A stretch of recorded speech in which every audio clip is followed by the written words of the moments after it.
नमस्कार विद्यार्थी मित्रांनो, लक्ष सरकारी नोकरी या एज्युकेशनल चॅनलवर आपले पुन्हा एकदा स्वागत. मित्रांनो, आज आपण काही महत्त्वाचे चालू घडामोडीचे प्रश्न या ठिकाणी कव्हर करून घेणार आहोत. जे आपण कोणत्याही परीक्षेची तयारी करत असाल बघा, तर ते प्रत्येक परीक्षेसाठी ते उपयुक्त असणार आहेत. व्हिडिओ शेवटपर्यंत नक्की पाहायचा. प्रश्न IMPS आहेत. काही महत्त्वाची माहिती देखील आपण या ठिकाणी कव्हर करणार आहोत, जी परीक्षेच्या दृष्टिकोनातून महत्त्वाची असणार आहे. आता आपला भाग असणार आहे 467वा. या भागामध्ये आपण 18 फेब्रुवारी 2026 या दिवसातील काही महत्त्वाचे चालू घडामोडीचे प्रश्न या ठिकाणी कव्हर करून घेणार आहोत. काल एक आपल्यासाठी प्रश्न होता, ज्याचं उत्तर आपल्याला कमेंट करून सांगायचं होतं. तो प्रश्न अगोदर कव्हर करून घेऊया. प्रश्न होता, भारत फ्रान्स देशाकडून किती राफेल लढाऊ विमान खरेदी करणार आहे? ज्याचं उत्तर होतं बघा 114. लक्षात ठेवायचं आहे, भारत हा 114 राफेल लढाऊ विमान फ्रान्स देशासोबत बघा फ्रान्स देशाकडून खरेदी करणार आहे. नुकतंच फ्रान्स देशाचे राष्ट्राध्यक्ष इमॅन्युएल मॅक्रॉन हे देखील भारत दौऱ्यावर आलेले आहेत आणि त्यांच्यामध्ये काही महत्त्वाचे करार देखील झालेले आहेत. आजच्या व्हिडिओला सुरुवात करूया.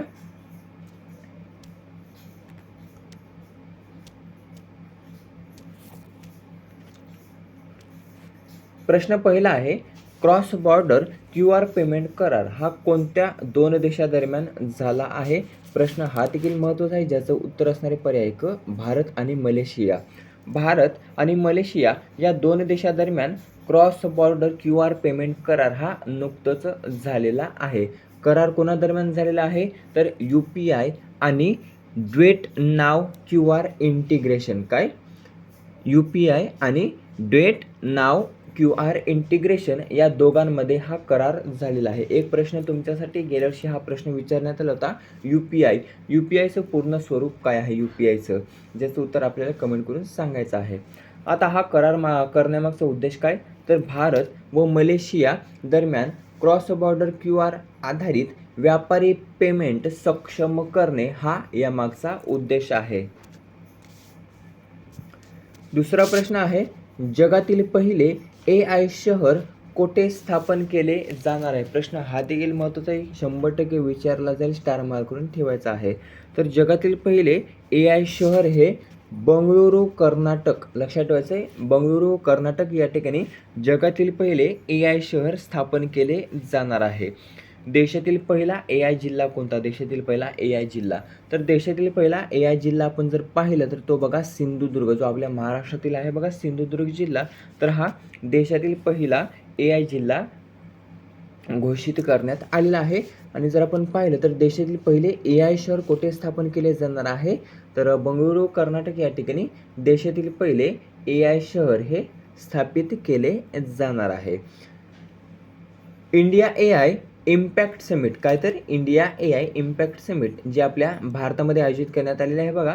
तर या इंडिया AI इम्पॅक्ट समिट 2026 मध्ये बंगळुरू स्थित AI infrastructure company Bharat one AIने उभारण्याची घोषणा केलेली आहे. कशामध्ये? तर इंडिया AI इम्पॅक्ट समिटमध्ये बंगळुरू स्थित एक AI इन्फ्रास्ट्रक्चर कंपनी आहे बघा, भारत वन AI. तर या भारत वन AIने हे जगातील पहिले AI शहर उभारण्याची घोषणा केलेली आहे. एक लक्षात ठेवायचं आहे, बंगळुरूला भारताची सिलिकॉन व्हॅली देखील म्हटलं जातं. हे प्रश्न अगोदर देखील विचारण्यात आलेला आहे. भारताची सिलिकॉन व्हॅली कोणास म्हटलं जातं? तर बंगळुरू शहराला भारताची सिलिकॉन व्हॅली म्हणून देखील म्हटलं जातं. पुढचा तिसरा प्रश्न आहे, प्रश्न IMP, याला देखील स्टार मार्क करून ठेवायचा आहे. विंदा करंदीकर जीवन गौरव पुरस्कार 2025 हा कोणास जाहीर झाला आहे?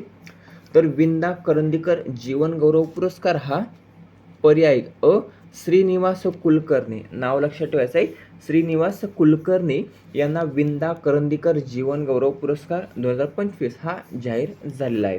आता हा झालेला आहे 2025चा. 2024चा कोणास जाहीर झाला होता माहिती आहे का? जर माहिती असेल तर उत्तर कमेंट करून सांगायचं आहे. चौथा प्रश्न आहे, कोणत्या समाजाला देण्यात आलेले 5% आरक्षण SBC आरक्षण रद्द करण्यात आलेलं आहे? प्रश्न महत्त्वाचा आहे, यावर देखील विचारला जाऊ शकतो प्रश्न. तर मुस्लिम समाज, पर्याय ड, मुस्लिम समाज. या मुस्लिम समाजाला देण्यात आलेले 5% SBC आरक्षण हे रद्द करण्यात आलेले आहे. प्रश्न महत्त्वाचा आहे. कोणत्या समाजाला देण्यात आले होते हे 5% SBC आरक्षण? तर मुस्लिम समाजाला देण्यात आले होते, जे आता रद्द करण्याचे निर्देश हे जारी करण्यात आलेले आहेत. 2014मध्ये तत्कालीन सरकारने 2014मध्ये तत्कालीन सरकारने सामाजिक आणि शैक्षणिकदृष्ट्या मागासलेल्या मुस्लिम समाजासाठी विशेष मागास प्रवर्ग अ म्हणजेच SBC ए काय विशेष मागास प्रवर्ग ए म्हणजेच SBC ए अंतर्गत शिक्षणामध्ये 5% आरक्षण लागू करण्याचा अध्यादेश हा जारी करण्यात आला. मात्र तो अध्यादेश बघा कायद्यात रूपांतरित करण्यात आला नाही. जो काही अध्यादेश काढला होता बघा, तर त्याचं रूपांतर हे कायद्यात झालं नाही आणि त्यामुळे ते बघा टिकवण्यात आलं नाही. लक्षात ठेवायचं आहे, न्यायालयामध्ये ते टिकवण्यात आलं नाही आणि त्यासाठी आता ते बघा रद्द करण्यात आलेलं आहे.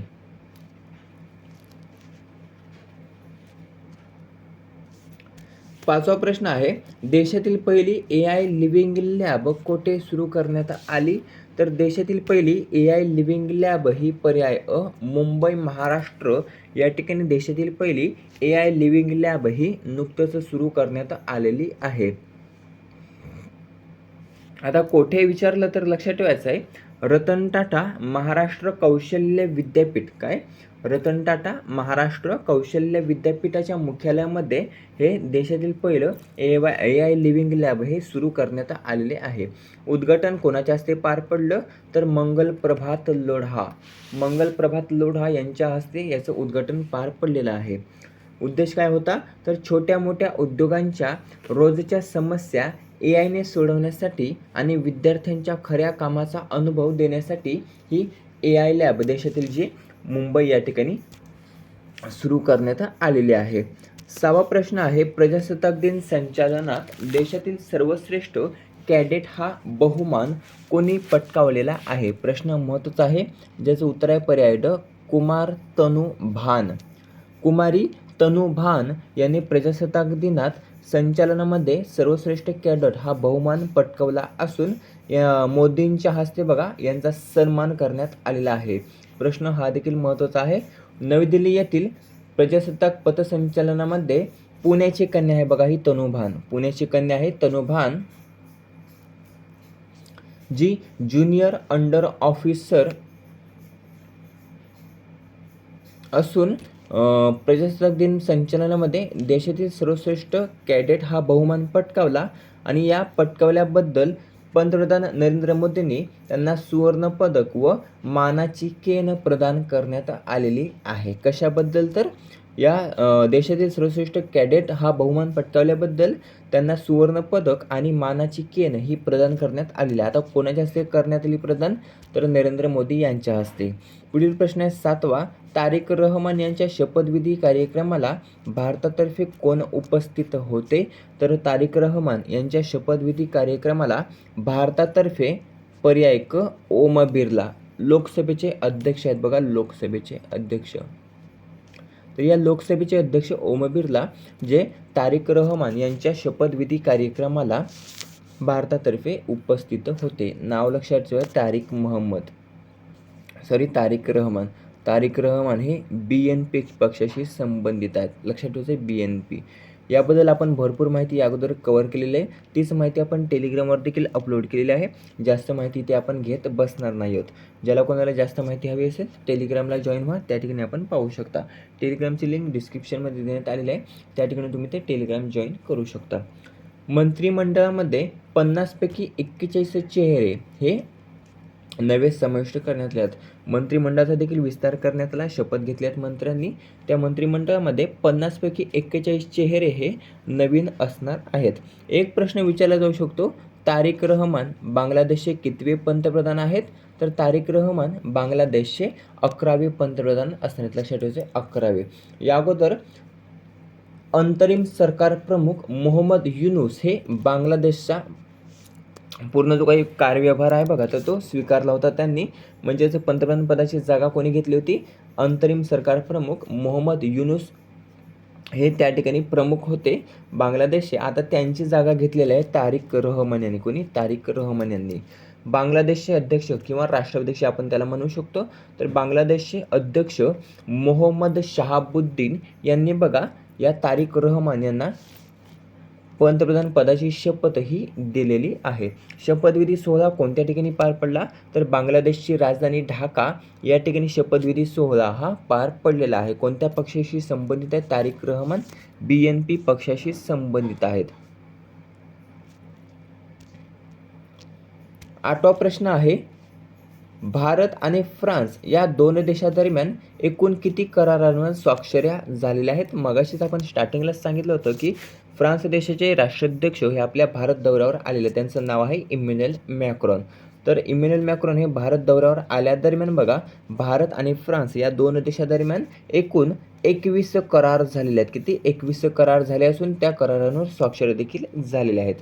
विशेष जागतिक सामरिक आणीबाणीची घोषणा विशेष जागतिक सामरिक भागीदारीची घोषणा ही करण्यात आलेली आहे. संरक्षण, तंत्रज्ञान, खनिजे क्षेत्रामध्ये देखील भागीदारी ही घोषित करण्यात आलेली आहे.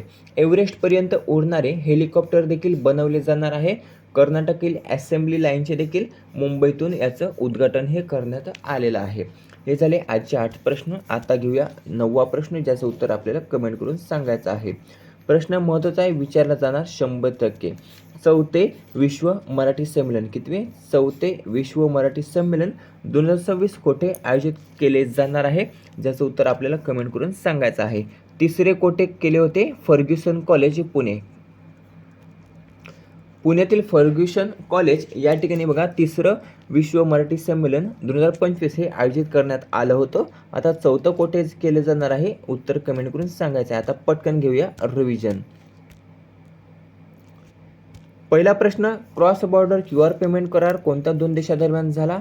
भारत आणि मलेशिया या दोन देशांदरम्यान झाला. जगातील पहिले AI शहर कोठे स्थापन केले जाणार आहे? बंगळुरू, कर्नाटक या ठिकाणी जगातील पहिले AI शहर स्थापन केले जाणार आहे. विंदा करंदीकर जीवन गौरव पुरस्कार 2025 कोणास जाहीर झाला आहे? श्रीनिवास कुलकर्णी यांना विंदा करंदीकर जीवन गौरव पुरस्कार 2025 हा जाहीर झाला आहे. कोणत्या समाजाला देण्यात आलेले 5% SBC आरक्षण रद्द करण्यात आले? तर मुस्लिम समाजाला देण्यात आलेले 5% SBC आरक्षण रद्द करण्यात आलेले आहे. देशातील पहिली AI लिव्हिंग लॅब ही कोठे सुरू करण्यात आली? तर देशातील पहिली AI लिव्हिंग लॅब ही मुंबई, महाराष्ट्र या ठिकाणी सुरू करण्यात आली. प्रजासत्ताक दिन संचलनामध्ये देशातील सर्वश्रेष्ठ कॅडेट हा बहुमान कोणी पटकावलेला आहे? कुमारी तनू भान यांनी हा बहुमान पटकावलेला आहे. पुढील प्रश्न, तारिक रहमान यांच्या शपथविधी कार्यक्रमाला भारतातर्फे कोण उपस्थित होते? ओम बिर्ला लोकसभेचे अध्यक्ष हे तारिक रहमान यांच्या शपथविधीला ढाका या ठिकाणी उपस्थित होते. भारत आणि फ्रान्स या दोन देशांदरम्यान एकूण किती करारांवर स्वाक्षऱ्या झाल्या? तर 21 करारांवर स्वाक्षऱ्या झालेल्या आहेत. 9वा प्रश्न, जो शेवटचा प्रश्न असतो आपला, ज्याचं उत्तर आपल्याला कमेंट करून सांगायचं असतं. तर 9वा प्रश्न असा आहे, 4थे विश्व मराठी संमेलन 2026 कोठे आयोजित केले जाणार आहे? ज्याचं उत्तर आपल्याला कमेंट करून सांगायचं आहे. व्हिडिओ कसा वाटला कमेंट करून नक्की सांगायचं आहे. व्हिडिओ आवडला असेल तर मित्रांसोबत जास्तीत जास्त शेअर करायचा आहे. भेटूया पुढील भागामध्ये. धन्यवाद.